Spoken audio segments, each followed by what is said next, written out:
Mais on va juste reculer. Mais qu'est-ce que Dieu veut pour nous en 2020? Mais avant d'aller plus loin, juste une réflexion encore des choses qui viennent à l'esprit. C'est dangereux parfois, mais parfois c'est peut-être inspiré. Avez-vous déjà, peut-être l'année passée, c'est trop tôt cette année, d'avoir déjà oublié ce que vous avez écrit comme résolution, j'espère. Mais est-ce que c'est arrivé soit au début de l'année où vous avez mis beaucoup d'efforts, pensé c'est quoi que je veux accomplir, puis peut-être même vous avez mis par écrit, puis là on serre la feuille, puis on oublie. Avec la mission dans laquelle on travaille, chaque année, le 15 janvier, Barbara et moi, nous avons un rapport annuel qui est dû. Dans le rapport, c'est toujours gênant. On raconte un peu ce qui s'est passé dans l'année, mais à chaque année, on établit un minimum de 5 objectifs pour l'année. Puis, on l'a fait au début de janvier 2019, Barbara et moi. Comme tous mes collègues. Marc a fait la même chose. Tim aussi, oui, Tim a fait la même chose. Mais ce qui parfois... Oh là là, OK. On ouvre le document qu'on a écrit en janvier 2019 et il dit, oh my, j'ai dit que je ferais ça. Alors... je pense que ça nous arrive tous d'avoir de bonnes intentions et même d'avoir pris le temps d'écrire, mais de mettre de côté, puis on oublie. Alors, en réalité, ce matin, j'ai pris un document qui existe ici à l'Église Crédo depuis même plusieurs années. J'ai décidé de faire un peu dans un sens, une rétrospective, mais aussi un rappel. Ce que Dieu nous appelle à faire dans la famille Crédo. Mais avant de voir ce qui est écrit dans ce document, j'aimerais regarder ensemble quelques passages bibliques.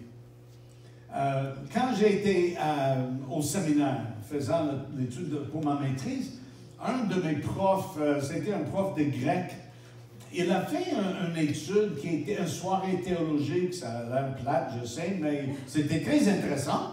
Puis il a fait une analyse des prières de Paul dans le début de plusieurs de ses épîtres. Qu'est-ce que Paul priait pour les églises? Puis c'était enrichissant. J'ai toujours le document. Il a fait une comparaison, ce qu'il a prié pour les Philippiens, ce qu'il a prié pour les Colossiens, pour les Thessaloniciens, etc. Puis c'était vraiment enrichissant.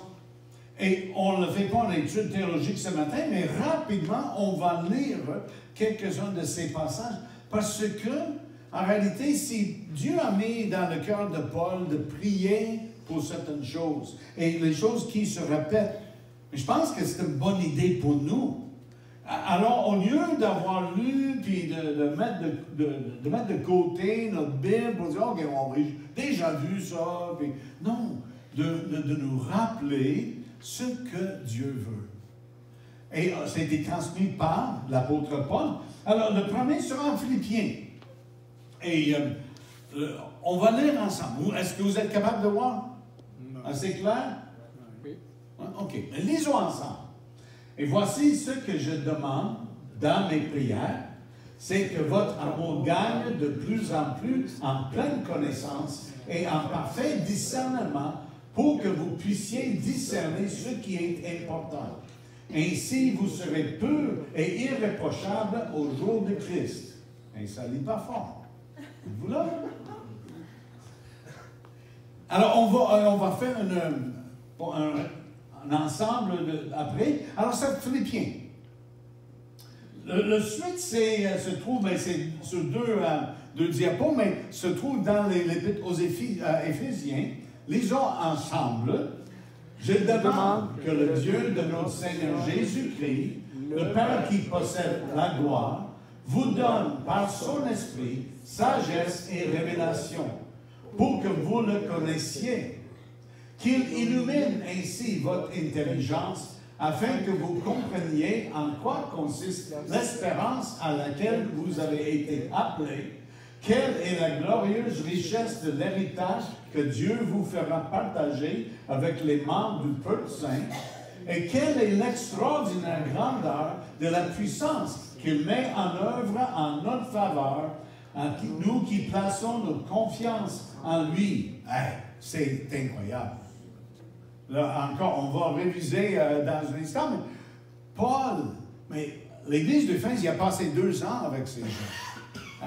Plus de temps avec eux qu'avec n'importe quelle autre Église qu'il a eu le privilège d'établir.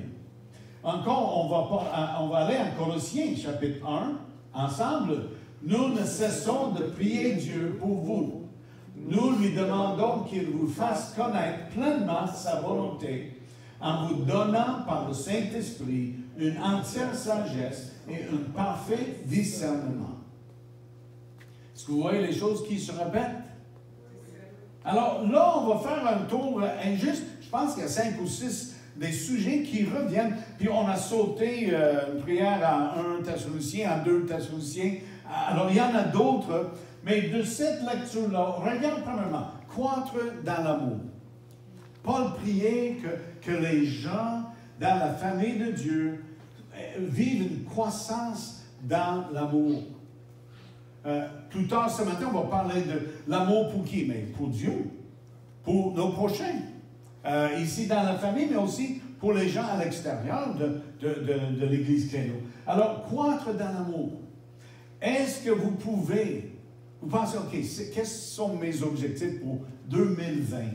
Le début d'une nouvelle décennie. Hein? Souvenez-vous, là, à la veille de 2000, toute la peur que tout le monde avait. Les ordinateurs vont cracher. Mais c'est le début de notre décennie. On a eu les 2000, les 2010, maintenant les 2020. Mais dans l'année 2020, croître dans l'amour.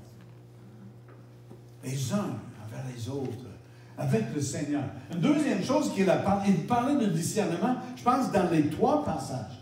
Mais discerner, il a dit, je pense que c'était en Philippiens, discerner ce qui est important. C'est difficile parfois. Hein?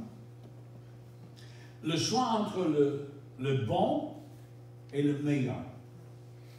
C'est pas la première fois qu'on parle de cela. Hein? Parfois, on a des bonnes choses qu'on pourrait faire, des bons choix, mais le problème parfois, c'est que, mais c'est quoi vraiment le meilleur choix? Parce que si on commence à s'investir dans une chose, puis finalement, c'est pas pire, c'est pas mauvais, mais, oh, j'aurais pu. Alors, Paul a prié que les gens aient de discernement pour voir ce qui est vraiment important. Et probablement, dans l'année 2020, nous aurons ces choix devant nous. Un choix entre, pour quelqu'un qui est aux études, le choix entre 2 cours, quelqu'un au travail, le choix entre, bon, peut-être quelqu'un qui pense changer de travail.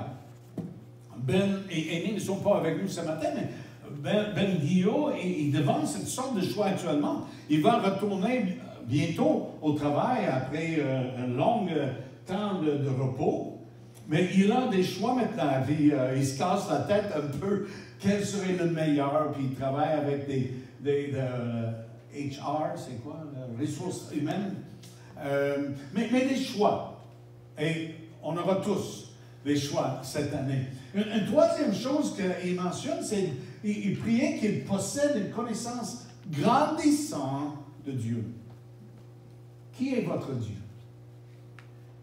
Si vous avez 5 minutes, je ne vous donne pas, mais si vous avez 5 minutes, prends un crayon et écris qui est mon Dieu.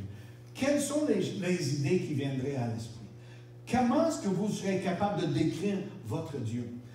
Le premier livre que j'ai lu en français, c'était Le Petit Prince. Wow. Ouais, hein? Mais ça, c'était après 3 sessions de cours de français. Oui. Mais j'ai beaucoup aimé comment on demande, mais dessine-moi, souvenez-vous dans le livre? Un mouton. Un mouton. Et finalement, le dessin était un peu comme je serais obligé de faire. Dessiner une boîte avec une ouverture pour voir, ben, le mouton est à l'intérieur. Mais moi, dessiner un mouton serait impossible. Même un bonhomme allumette ne se ressemble pas à ce que... Mais dessine-moi votre Dieu. Qui est-il? Êtes-vous capable de décrire? Je sais, mais les mots nous manquent parce qu'il est immense, il est sans fin, il est éternel, il est omniprésent, tout cela. Mais qui est votre Dieu? Et Paul priait pour les gens dans les églises, au début de la naissance de l'Église, une connaissance, mais en croissance, grandissant. Alors, ne soyez pas contents de dire, oh ben oui, hein, j'ai lu ma Bible, j'ai prié, j'ai fait ci ou j'ai fait ça. Mais non, mais d'avoir comme objectif en 2020, je veux connaître Dieu encore mieux. Je veux le connaître, je veux comprendre mieux qui il est, quelle sorte de Dieu il est. Peut-être. Mais j'ai lu vers la fin de l'année un livre parlant, quelqu'un qui partageait un témoignage, la vie très difficile. Puis il y avait une période de temps où même frustré avec Dieu. Puis la personne est très, très ouverte, très, très honnête pour dire que passé un temps que c'était vraiment désert. Puis, ça ne tentait pas trop d'ouvrir la Bible, ça ne tentait pas de prier.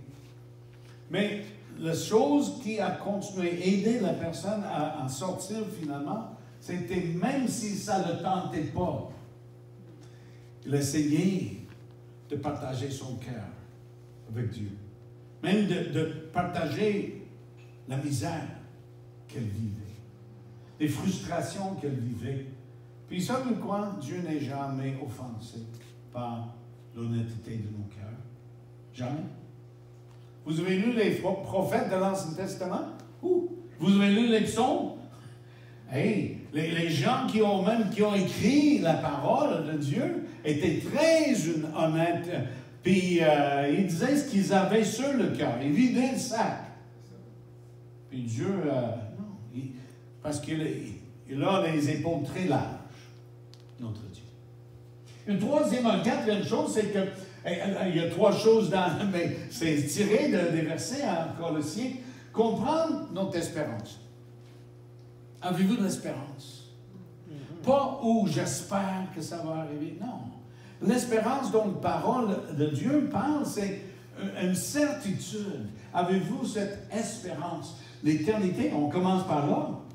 Cette certitude que si demain, je ne suis plus ici, je meurs dans un accident d'auto, je ne le souhaite pas, mais si demain ma vie est terminée sur la terre, j'ai aucune crainte. Peut-être, je peux dire que j'ai peut-être crainte de comment je vais mourir. J'espère que c'est dans mon lit, que je dors puis je me trouve au ciel. Mais le comment peut-être de quitter la terre, mais de mourir, j'aime comment Paul l'apôtre a dit, mourir m'est un gain parce que je serai avec Jésus. Mais notre espérance, ça fait partie de notre espérance. Nous serons dans la présence de Jésus. Quand mes parents sont morts tous deux, mon père, ça fait bientôt 14 ans, ma mère, il y a 3 ans, mais oui, ça laisse un vide dans nos vies, mais hey, j'aimerais même pas pour une seconde les souhaiter avec moi de nouveau, parce qu'ils ont goûté la présence de Dieu. Alors ça, c'est notre espérance. Puis c'est une espérance pas juste pour la fin de la vie, mais ça nous suit jour après jour. Et on sait comprendre notre héritage. Je sais pas. Il y a des gens dans la pièce ce matin qui sont plus fortunés que d'autres. Il y a des gens parmi nous qui, ils peuvent se permettre d'acheter ceci ou ci. Et il y en a d'autres que, on vit d'un pays à l'autre. Alors, c'est très différent ici sur la terre.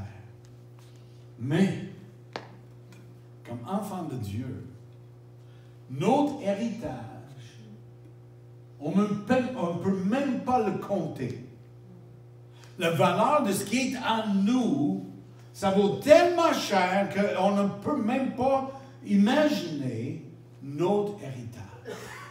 Tout ce qui est à Jésus est en nous. Hey, quelqu'un dit Amen? Merci. Bon, mais pensez à ça.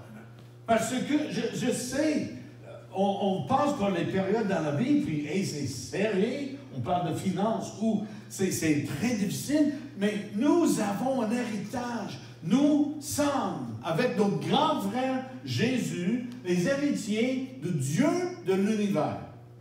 Wow! Et aussi de comprendre la puissance divine qui nous est offerte, qui est disponible. Paul a dit en Romains chapitre 1, je n'ai pas... Oui, qu'est-ce qu'il a dit? Mais il parlait de l'Évangile. Je n'ai pas honte de l'Évangile. Pourquoi? Mais il dit, c'est la puissance de Dieu. C'est le mot en grec d'où vient le mot en français dynamite. C'est fort, hein? La dynamite. Mais la puissance de Dieu qui est disponible pour nous. Et je pense que le dernier qu'on voit, c'est de connaître la volonté de Dieu. Oh, wow! Mais là, on peut prêcher une série de messages. Qui a... Ah non, je sais, on a tous vécu. Mais qui a passé par une période dans la vie et dit, OK, Seigneur, qu'est-ce que tu veux que je fasse? C'est quoi ta volonté? Et parfois, c'est juste pour aujourd'hui. C'est pas quelle maison acheter, quelle voiture acheter, quel programme à suivre à l'école. Non, parfois c'est qu'est-ce que je dois faire aujourd'hui? Mais connaître la volonté de Dieu. Et je pense qu'une chose très, très encourageante, Dieu ne joue pas au cache-cache avec ses enfants. C'est vrai. Il veut qu'on connaisse sa volonté. Alors, c'est pas comme si il y a des choses, il faut mémoriser, il faut répéter des choses, il faut faire ci et ça. Et si on est assez bon, Dieu va ouvrir pour nous montrer un petit peu. Non, il veut qu'on connaisse sa volonté pour nous. Alors ça, c'est, en tout cas, j'ai presque prêché tout le message, mais juste en répétant les choses que, dans la parole de Dieu, les désirs que l'apôtre Paul avait pour les croyants. Puis ça n'a pas changé. Oh, il y a beaucoup de choses qui ont changé, mais il y a en réalité rien qui a changé. Les choses que Dieu veut pour nous, ses enfants. Alors, j'aimerais juste vous encourager. Philippiens 1, Éphésiens 1, Colossiens 1, il y a une autre belle prière, 1 Thessaloniciens 1. C'est souvent au début de ces lettres, mais de penser à ça. Alors, ça nous ramène au 2020. Et ce matin, le document dont je parle, mais la constitution de l'Église, on va trouver ces choses. Maintenant, on parlait des choses écrites, puis on oublie. Qui a lu la constitution de l'Église de Credo dernièrement? Qui l'a lu en 2019? Ben, des nouveaux engagés, oui. Qui l'a lu en 2018? Alors, voyez-vous un peu, c'est un document très important, mais ce n'est pas quelque chose qu'on lit à tous les jours. Un peu comme les plans pour 2019 que j'ai écrits en janvier passé. Mais les valeurs, la mission, ces choses-là, on va juste les répéter ce matin. J'espère un encouragement pour nous tous au début de la nouvelle année. Alors, quelles sont les valeurs de l'Église Credo? Je crois que l'automne passé, Barbara et moi, on n'était pas présents, mais Michael, un dimanche, il a parlé un peu de tout le côté finance, les offrandes et tout. Mais je crois qu'il a mis en évidence ces valeurs. Donc, on va passer rapidement ce matin. Mais la première chose, c'est quoi qui est important pour nous, ici, à l'Église Credo? Si vous êtes en visite, mais ça va vous donner une bonne introduction, qui nous sommes. Mais la première chose, et ça ne nous gêne pas de dire que l'autorité de la Bible et du Saint-Esprit dans notre vie. je ne sais pas, les sélections Reader's Digest, qui lit ça? Cette revue? Hey. Ma mère, on avait une salle d'attente. Toute mon enfance, même plus tard, mes parents recevaient à tous les mois, et même pendant les années, ils nous achetaient pour Barbara et moi. Et c'est bien, de bons articles, très intéressants. Même auteur. Mais là, on ne tourne pas vers les sélections pour l'enseignement ici à Credo. Peut-être une bonne histoire qui peut être un exemple de quelque chose qu'on veut illustrer. Non, la parole de Dieu, l'autorité de la Bible. Alors, le moment que quelqu'un ici dans l'équipe qui fait l'enseignement ici à Credo, le jour que vous remarquez que c'est plus la Bible qui est la source de l'enseignement, c'est le moment de dire bye bye. Ça ne marche pas. Et aussi le Saint-Esprit. Dieu nous a donné son esprit. Le deuxième de ces valeurs, c'est centré sur l'Évangile. Mais on en parle ici, à Credo. Pas juste l'Évangile, le message qu'il faut comprendre pour placer notre foi en Jésus-Christ, pour le salut, mais l'Évangile qui doit avoir un impact sur la vie de tous les jours. Qui suis-je sans Jésus? Mais à cause de Jésus, qui suis-je? Et qu'est-ce que je peux faire pour sa gloire à cause de l'Évangile? Alors, l'Évangile est central dans l'enseignement. Un troisième, c'est de vie en communauté. Tantôt, je vois la feuille, et c'est pas mal rempli. Repas qu'on va offrir à Javier et sa belle-mère et Josué, des transports qui seront fournis. C'est ça la vie en communauté. Vous savez, il y a des gens ici à Québec ce matin qui n'ont aucune communauté. Ils sont seuls. Si un problème, c'est pas vers qui, mais est-ce qu'il y a quelqu'un? Alors, je crois que l'importance pour nous, c'est de vivre en communauté, de prendre soin des uns des autres. Pas par obligation, mais avec joie. Un autre, c'est une attitude de générosité. Vous allez voir dans le budget qui sera présenté, mais vous allez recevoir cette semaine, et ce qu'on va voter le 19, on veut être une famille qui est généreuse. Et au niveau de l'Église, mais aussi on veut, mais Dieu veut qu'on soit des gens qui sont généreux.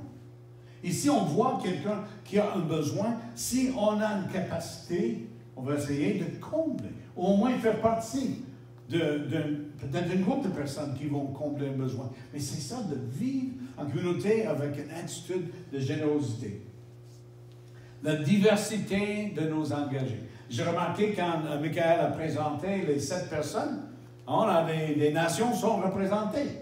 Hein? On a des gens qui parlent espagnol. On a des gens qui parlent, mais je ne sais pas quelle langue. Thomas, c'est quoi que tu parles avec ta mère? C'est ça. C'est ça. Franklin et Nadine, chez vous, quelle langue que vous parlez? Français et anglais. OK. Parce que vous venez de 2 régions différentes. Alors, mais diversité. J'aime ça. J'aime ça tellement. J'aimerais le jour quand on a assez de Brésiliens pour qu'on chante en portugais. Mais ça va prendre encore quelques recrues. Parce que j'ai aucune idée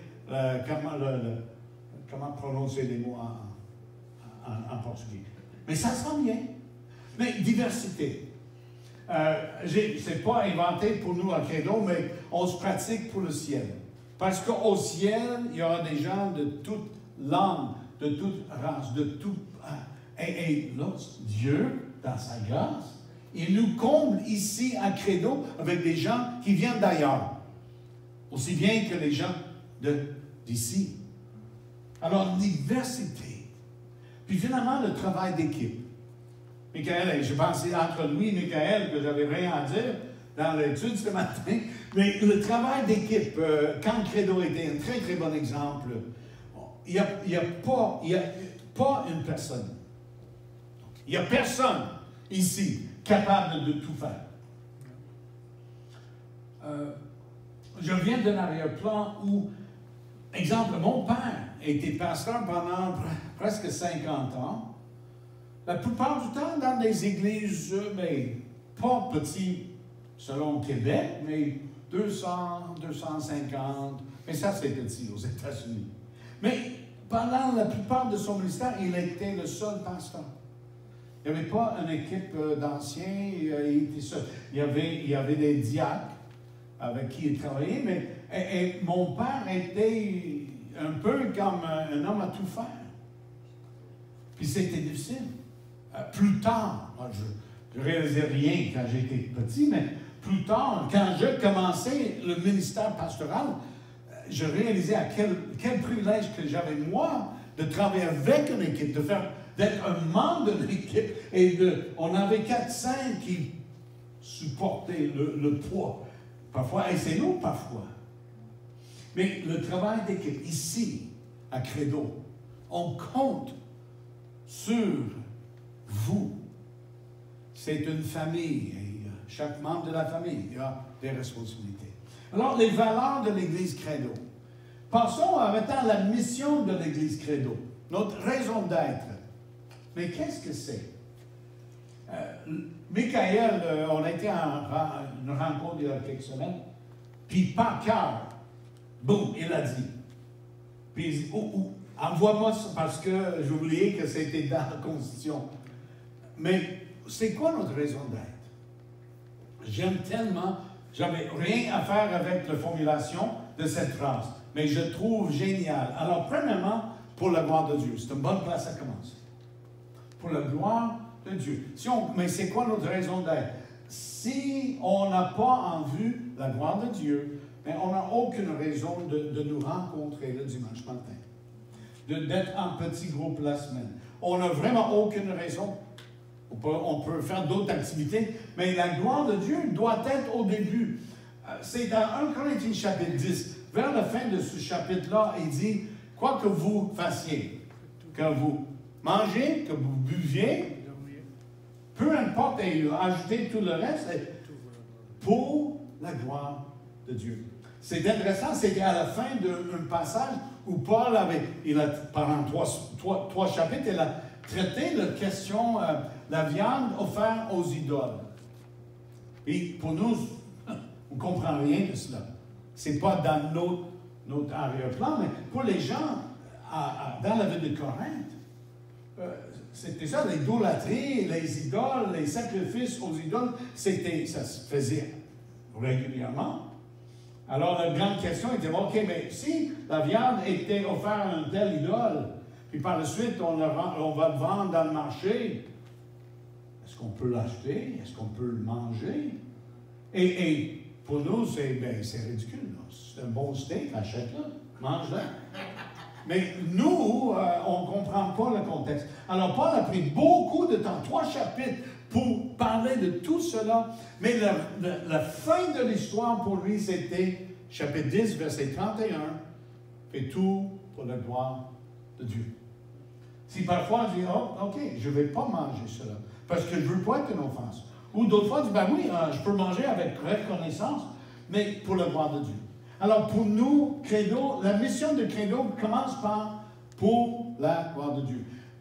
La communauté de Credo, on se répète un peu, mais c'est pas juste pour Francisco, puis Jorge. Non, c'est pour nous. On parle d'une famille. Alors, pour la gloire de Dieu, on commence à construire la phrase, la communauté de Credo, puis on ajoute avec l'aide du Saint-Esprit. Honnêtement, si on a toutes sortes de projets, et même si le 19 janvier, on propose telle chose, puis oh, c'est grandiose, mais si c'est pas quelque chose qui a été développé avec l'aide du Saint-Esprit, on est mieux de mettre ça de côté. Mais comment vivre cela? Comment avoir l'aide du Saint-Esprit? on va répéter la chose qu'on dit très, très souvent pour connaître ce que l'Esprit veut pour nous, mais il faut savoir qu'est-ce que Dieu nous a déjà dit. Je crois la plupart du temps, l'Esprit ne va pas chuter dans l'oreille. Il va utiliser ce que Dieu nous a déjà donné et mettre ça en évidence pour nous aider à prendre de bonnes décisions. Alors, pour la gloire de Dieu, la communauté de Credo, avec l'aide du Saint-Esprit, suit l'exemple de Jésus-Christ. Vous avez peut-être porté dans votre vie le petit bracelet, en anglais WWJD. WWJD, What would Jesus do? Que ferait Jésus? Il y a même un livre. Un auteur a écrit un livre, puis il invente des scénarios, des gens qui sont mis dans la situation, puis, qu'est-ce que je devrais? Que ferait Jésus à ma place? Alors, cette notion de suivre l'exemple de Jésus. Mais on a le temps, juste parce que je ne veux pas que vous dormiez, là. Un des staffs mais maintenant c'était Campus pour le Christ à l'époque, aujourd'hui c'est... oui, le pouvoir a changé, mais un des staffs, un anglo comme moi, il travaillait le français depuis 1 an peut-être, puis il donnait son témoignage et il dit, depuis 4 ans, je suis Jésus. On parle de se prendre pour un autre, mais ce qui voulait dire qu'il suivait Jésus. Il ne se disait pas, je suis Jésus. Alors oui, hein? C'est juste les anglophones qui vont rire de ça. Nous, OK, la famille Credo, nous voulons suivre l'exemple de Jésus. Si vous cherchez, on a parlé de ça déjà, un plan de lecture pour l'année, j'aimerais vous suggérer un bon plan. Et ça pourrait être tous les ans. Lire et relire les évangiles. Qui est Jésus? Mais la meilleure façon de le connaître, c'est de lire son histoire. De lire ce qu'il a enseigné, de voir comment il se comportait. Et là, si on veut suivre l'exemple de Jésus, on sera mis devant les réalités qui sont dures parfois à avaler. Parce que Jésus nous a dit, puis il a démontré en action, aimer nos meilleurs amis. Non. Mais je pense que ça, c'est correct. Non, il a dit d'aimer nos ennemis. Puis quand Jésus a arrêté, même sur la croix, il demande au Père de pardonner ses ennemis. Alors, suivre l'exemple de Jésus-Christ, ça se dit bien dans une déclaration. Et dire, OK, voilà la mission de l'Église Credo. Pour la gloire de Dieu, la communauté de Credo, avec l'aide du Saint-Esprit, suit l'exemple de Jésus-Christ. Mais en réalité, ça prend une vie entière. Puis parfois, on ne suit pas trop proche. Puis on réalise plus tard, ah non, c'est pas ça que Jésus, c'est pas ça qu'il... Alors là, on met, parce que Jésus aussi nous pardonne et il est patient, on aura sûrement une autre occasion de vivre une chose similaire puis de répondre de manière comme Jésus. Et on termine avec cela, et le partage. Si on est ici le dimanche matin, semaine après semaine, puis ça devient un petit club, un petit groupe privé. On a du plaisir ensemble, on s'amuse, on raconte des belles histoires, on aime Jésus, mais que ça reste ici. Et quand on quitte les portes ici au centre Brûlard, jusqu'à dimanche prochain, mais on a manqué de quoi? Parce que avec ce qu'on dit ici, on veut que cela qui nous a transformé la vie, qu'on le partage. Qu'on partage avec nos amis. On cherche des occasions. On a parlé des 4 cercles. Oh, j'aurais dû mettre en révision, hein, de Camp Credo. Le mois de mars, Dieu voulant, on va faire une présentation, c'est une demi-journée de mes cercles. L'idée de prier pour au moins quelqu'un tous les jours.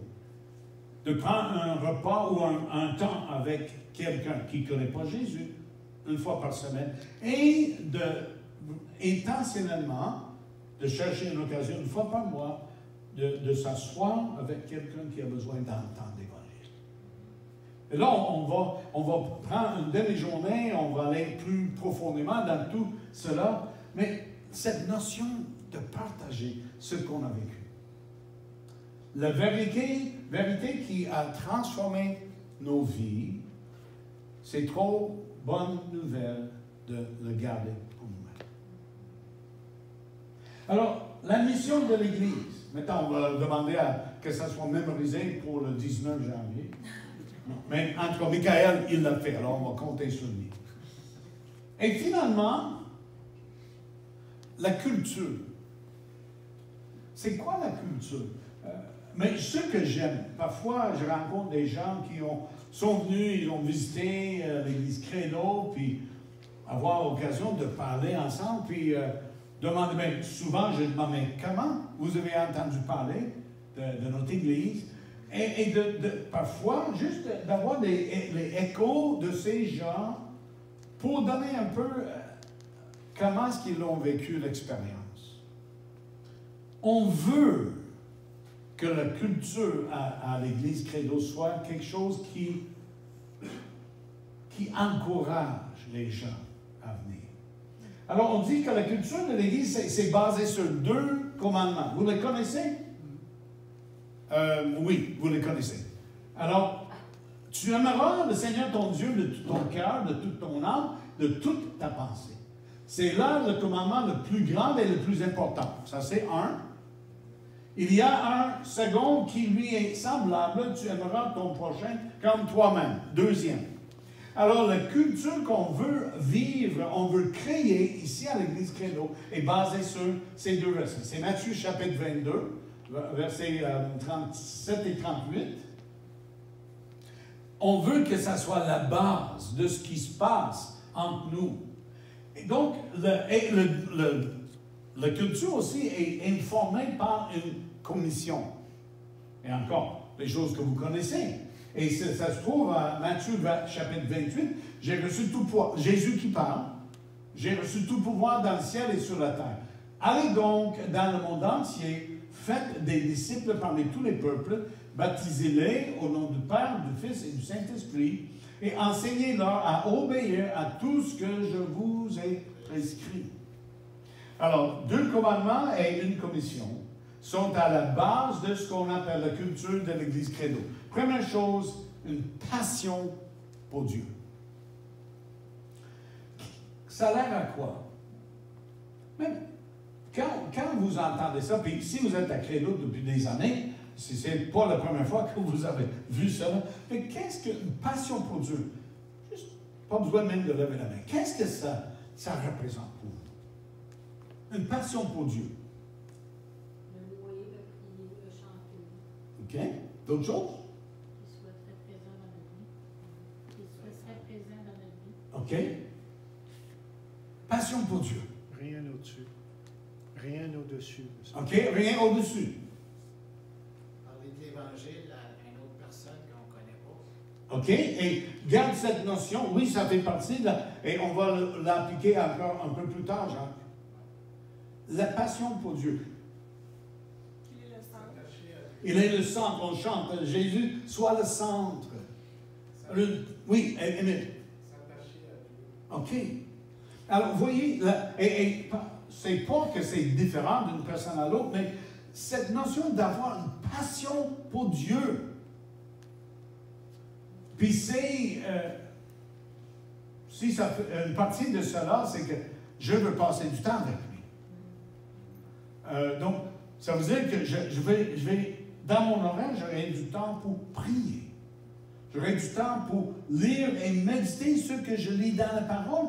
Il nous a donné sa parole. Donc, une passion pour Dieu. Deuxième, c'est une relation avec les autres.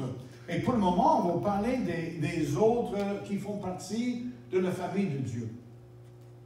Ceux et celles qui ont mis leur foi en Jésus-Christ, qui ont placé leur confiance entière en Jésus pour dire, il est mon sauveur. Alors, je fais partie de sa famille. Là, de créer des relations avec les autres.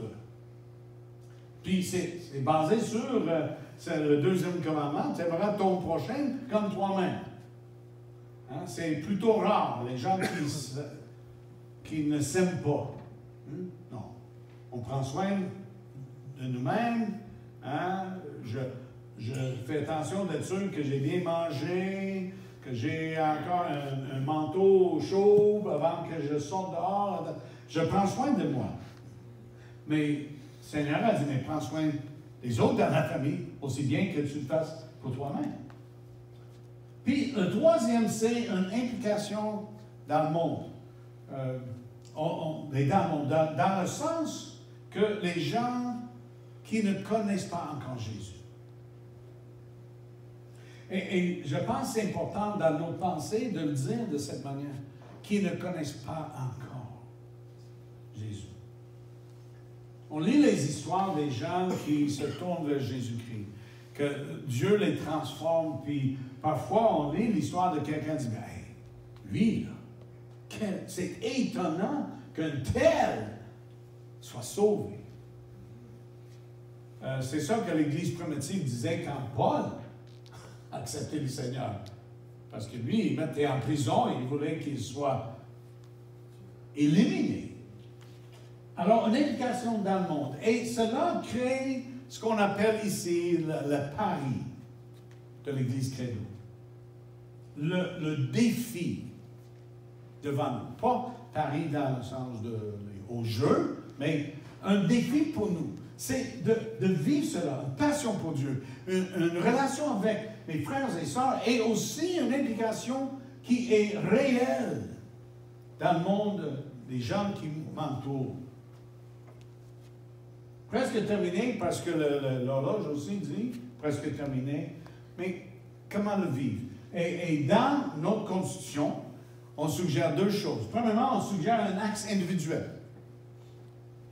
Alors, on parle de l'Église, on parle de la famille Credo, mais oui, un part à jouer, chacun des membres de la famille. Alors, c'est quoi côté individuel? Et j'aime beaucoup ce verset. C'est en Jean 15, et Jésus parle avec les disciples. Il est à quelques heures d'être arrêté et d'aller à la croix. Mais il pense toujours aux autres. Ici, il a dit, je suis le cep de la vie. Vous en êtes les serments. Celui qui demeure en moi et en qui je demeure portera du fruit en abondance. Notez cette partie-là. Car sans moi, vous ne pouvez rien faire. Alors, l'axe individuel, c'est vraiment de rester connecté, ça c'est franglais, mais vous comprenez, attaché à Jésus. Jésus l'a dit, puis je pense qu'on a déjà vécu avec cette expérience personnelle pour dire, sans lui, non, je ne peux rien faire. Mais avec lui, je peux tout faire, ce qu'il me demande d'accomplir. J'ai suivi une formation, ça fait à peu près 1 an, puis à la fin de la formation, on parlait de dépendance de Dieu dans notre vie. Alors, on a reçu tous une petite carte, comme une carte d'affaires, et on a bandé les yeux, on a pris le crayon dans le main opposée. Alors, je suis droitier, alors j'ai pris le crayon dans ma main gauche, et on a écrit, sans voir, sans moi, vous ne pouvez rien faire. Et je l'ai la carte dans le portefeuille, un rappel. Parce que écrire la main gauche, les yeux bandés, on devine. Même j'écris sur l'autre, le verso, ce que j'essayais d'écrire. Mais sans Jésus, on ne peut rien faire. Oh, et on peut faire des choses, mais les choses qui comptent pour l'éternité, puis même d'accomplir la volonté de Dieu, ça prend un attachement à Jésus.